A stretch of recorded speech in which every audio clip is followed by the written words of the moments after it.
Бүгін 18 июльда өлкө башчы Садыр Жапаров Германиянын Федеративдүү Республикасынын канцлери Ангела Меркельди туулган күнү менен куттуктады. Бул тууралуу президенттик аппарат кабарлады. Биздин өлкөлөрдүн ортосунда өз ара урматтоонун, түшүнүшүүнүн жана көп жылдан берки ийгиликтүү кызматташуунун негизинде жетишилген мамилелердин жогорку деңгээлин терең канааттануу менен белгилейм. Кыргыз өлкөсү бүгүнкү күндө демократиялык мамлекетти бекемдөө жолуна ишенимдүү өнүгүп жатат. Бул максатта Германиянын көрсөтүп жаткан зор колдоосу биз үчүн өтө маанилүү жана өлкөдө демократиялык, социалдык, экономикалык реформаларды мындан ары улантууга ишеним берет деп айтылат куттуктоо катында. Президент Садыр Жапаров эки өлкөнүн ортосунда түзүлгөн тыгыз мамилелер мындан ары дагы кызматташуунун бардык багыттарында өнүгөрүнө ишеним артарын билдирди. Ал Ангела Меркельге бекем ден соолук, бакубатчылык жана жогорку мамлекеттик кызматта мындан аркы ийгиликтерди каалаган. Акыркы саатка алынган кабарлардын топтому менен тааныштырабыз. Саламатсыздарбы? Бишкектик Алга футболдук клубу нигериялык 22 жаштагы жарым коргоочу Эммануэль Мекинде менен келишим түздү. Бул тууралуу Кыргыз премьер-лигасы кабарлады. Футболчу ушул жылдын башында Кочкор-Аталык Нефтчи клубуна кошулмак, бирок оюнчу менен клуб келишим түзүшкөн эмес. Андан кийин Алга клубуна келип, документтердеги көйгөйлөрдөн улам футболчу жаңы сезондун башында клубка кошула албай калган деп билдиришти КПЛден. Алга футболдук клубу учурда 32 упай менен турнирдик жадвалда биринчи орунда келе жатат. Индиянын Уттар-Прадеш штатында 3 баштуу наристе жарыкка келди. Бул тууралуу чет элдик маалымат булактары жазышты. Андагы маалыматта учурда ымыркай менен энесинин абалы жакшы. Энеси боюнда барда кадимкидей эле кош бойлуулукту башынан өткөргөн. Анын үй бүлөсү ымыркай Кудайдан келген белек деп сыйынышууда.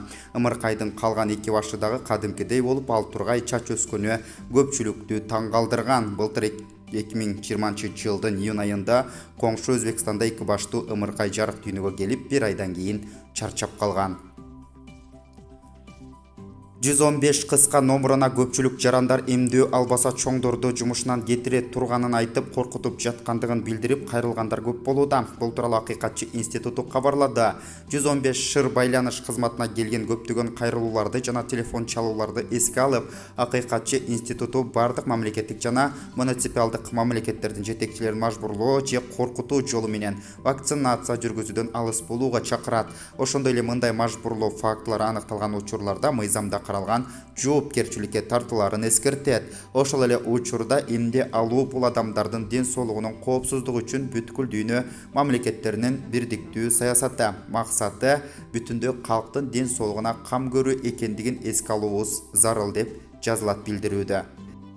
Министрлер кабинетинин 2021-2022 жыл көз-кыш мезгилине даярдык көрүү жөнүндө токтомунун алкагында Бишкек жылуулук электр борборунун көмүр менен камсыз кылуу башталды. Бул тууралуу электр станциялары ачык акционердик коомунун басма сөз кызматынан билдиришти. Бүгүн Казакстандан жогорку калориялуу Д маркасындагы көмүрдүн биринчи 25 вагон болгон партиясы келди. Жалпысынан келишим боюнча 643 000 тонна көмүр 2022 жылдын апрелине чейин жеткирилет деп билдиришти аталган мекемеден. Эске салсак, Бишкек жылуулук электр борбору өлкөнүн түндүгүндө электр энергиясын өндүрүүнүн бирден бир негизги булагы болуп саналат. Ошондой эле бардык керектүү оңдоо жана даярдык иштери жүрүп жатат. Ошондой эле электр станциялары ачык акционердик коому 7 гидроэлектр станцияны, 9 суу сактагычынын суу энергетикалык режимин жана 2 жылуулук электр борборун башкарат. Бишкек шаарында көп кабаттуу үйлөрдүн бириндеги батирден аялдын жансыз денеси табылды. Бул тууралуу Өзгөчө кырдаалдар министрлигинин басма сөз кызматы билдирет. Маалыматка ылайык, куткаруучулар Фочик көчөсүндө жайгашкан көп кабаттуу үйдүн батирлеринин биринин бекилип калган эшигин ачышып, 1951 жылы туулган аялдын жансыз денесин табышкан. Андан кийин куткаруучулар маркумдун жансыз денесин Ички иштер министрлигинин кызматкерлерине өткөрүп беришкен. Батирдин эшигин ачууга Бишкек шаардык куткаруу кызматынан 3 куткаруучу тартылган.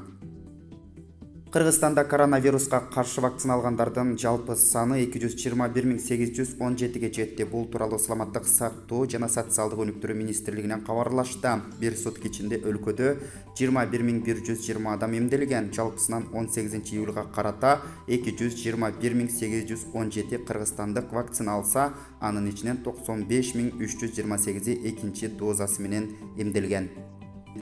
Россиянын президенти Владимир Путин июнь айында өткөн Женевадагы саммитте Американын лидери Жозеф Байденге Афган багытындагы кадамдар менен иш-чараларды макулдашып алып барууну сунуштаганын Коммерсант басылмасы маалымат булактарына таянуу менен жазды. Кабарга таянсак, Россия Федерациясынын лидери Кыргызстандагы жана Тажикстандагы Россиянын аскер базаларын Афганистандагы кырдаалды көзөмөлдөө үчүн пайдалануу демилгесин көтөрүп, сунуш киргизген.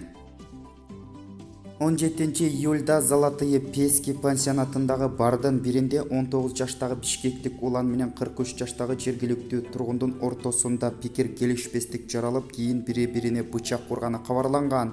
Маалымат кызматынан билдиришинче, өз ара чыр чыкканда жергиликтүү тургун бишкектик жигитти бетке урган. Андан соң кичине бычагын алып чыгып шилтегенде анча оор эмес жаракат алган. Жаңжалдын күнөөкөрлөрү мурунтан тааныш экенин, мас болгондуктан мушташа кетишкенин, учурда кайрылдешип арыз жазуудан баш тартышканын айтышты. Ак кеме каналына катталып, лайк басып бизди колдоп коюңуздар. Алдын ала сизге рахмат. Коңгуроочуну басып койсоңуз, биринчи жаңылыктарды көрө аласыз.